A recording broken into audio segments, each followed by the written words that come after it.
با سلام. یه اتفاق دیروز برای ما افتاد که من لازم دونستم اینو اطلاع رسانی کنم.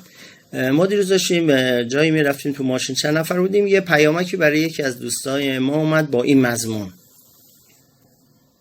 دقیقاً یه همچین پیامکی اومد که من میخونم براتون. پیرو اصلاح نظام توزیع یارانه ها، خانوار شما مشمول دریافت یارانه نشده از ثبت نام و فعالسازی مجدد رفاهی LSE.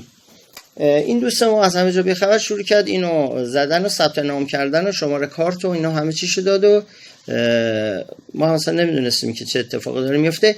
یه دفعه دیدیم دوست ما گفت 10 میلیون از حساب من کسر شد، کسی پول الان نباید از حساب ما برداره. اینا خلاصه متوجه شد که این مربوط به این ثبت نامی بود که انجام داد. سریع رفتش دید یه اپلیکیشنی نصب شده، اونو سریع پاک کرد ولی 10 میلیونه پرید.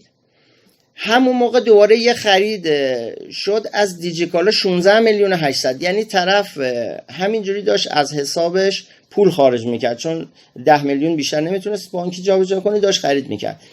پریدیم و حسابش اونجا خالی کردیم و رمزش هم غیر فعال کرد، رمز پویا و رمز دومشون، ولی 10 میلیونه پرید.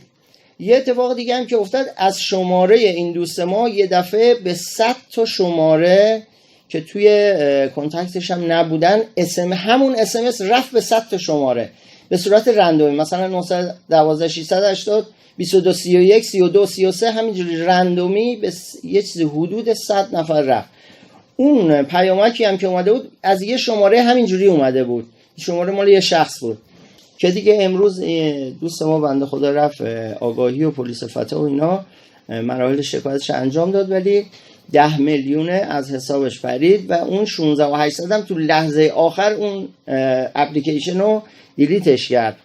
من لازم دونستم اینو به اشتراک بذاریم و اگر لازم میدونید شما هم به اشتراک بذارید که بنده خدا کسایی که حالا از همه جا بیخبر هستن، فکر میکنن یارانه‌شون الان داره قطع میشه، میان این کار رو انجام میدن و افراد شیاد هم از این وضعیت میان سوء استفاده میکنن. خیلی ممنون، خداحافظ.